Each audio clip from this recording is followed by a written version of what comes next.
A Monona County, Iowa man accused of shooting his wife to death nearly 2 years ago is on trial for murder. That's right. And the trial actually started this afternoon in Woodbury County after a change of venue motion last summer. KTV's Katie Koppel was in the courtroom today as attorneys made those opening statements to the jury in this case this afternoon. She's with Live Link 4 outside the Woodbury County Law Enforcement Center. So, Katie, what did we learn about the case today?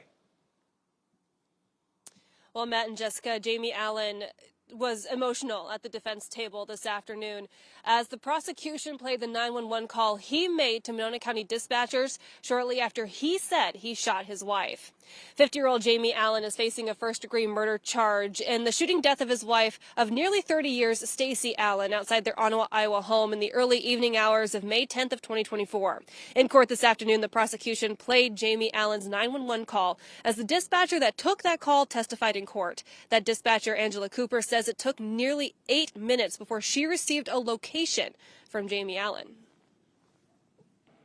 And so you stated that you heard someone crying. What else did you hear on the original call, or originally when you started the call on May 10th?